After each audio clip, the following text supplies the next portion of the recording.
الحمدللہ والصلاة والسلام علی رسول اللہ۔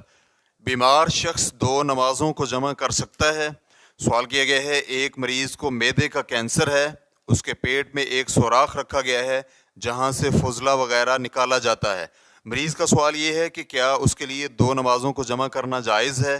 الجواب بعون اللہ سبحانہ وتعالی، جی ہاں، ایسا مریض دو نمازوں کو جمع کر سکتا ہے، تو اس کے لیے وہ ظہر اور عصر کی نماز جمع کرے گا، اسی طرح مغرب اور عشاء کی نماز جمع کر سکتا ہے۔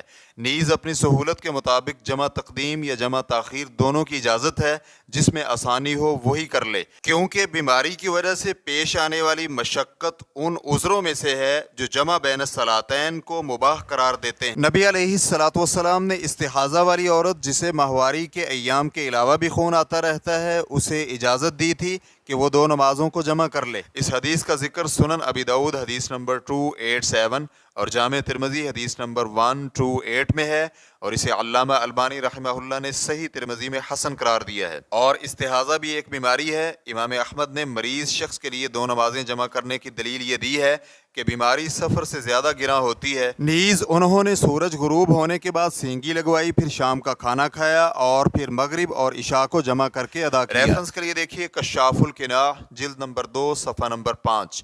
نوٹ: یہاں اس بات کو سمجھ لیں کہ جس مریض کے لیے دو نمازیں اکٹھی کرنا جائز ہو تو وہ دونوں نمازیں مکمل ادا کرے گا، قصر نہیں کرے گا، کیونکہ قصر نماز صرف مسافر کے لیے جائز ہے۔ تو کچھ لوگ جو یہ سمجھتے ہیں کہ اگر کوئی شخص بیماری کے باعث حالت اقامت میں نمازیں اکٹھی پڑھے تو وہ قصر بھی کرے گا، ان کی یہ بات صحیح نہیں ہے۔ شیخ الاسلام ابن تیمیہ رحمہ اللہ کہتے ہیں، قصر نماز کا ایک ہی مخصوص سبب ہے اور وہ ہے سفر، لہٰذا نماز سفر کے علاوہ قصر نہیں ہوگی، جبکہ ضرورت اور عذر کی بنا پر دو نمازوں کو جمع کیا جا سکتا ہے۔ چنانچہ اگر لمبے یا مختصر سفر میں نماز جمع کرنے کی ضرورت محسوس ہو تو وہ جمع کر لے۔ اسی طرح بارش وغیرہ، بیماری وغیرہ اور دیگر اسباب کی بنا پر نمازیں جمع کرنے کا مقصد یہ ہے کہ امت سے مشکلات کا خاتمہ ہو۔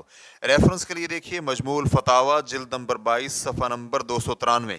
ہم اللہ سبحانہ و تعالیٰ سے دعا گو ہیں کہ تمام مسلمان بیماروں کو شفا یاب فرمائے اور انہیں صبر کے ساتھ اطمینان بھی عطا کرے اور انہیں اس کا بہترین صلہ بھی دے۔ واللہ تعالی اعلم۔ اسلام کیو اے ریکارڈنگز، مؤسسۃ الشیخ محمد صالح المنجد، المملکۃ العربیۃ السعودیہ، فتویٰ نمبر 97844۔ والسلام علیکم ورحمۃ اللہ وبرکاتہ۔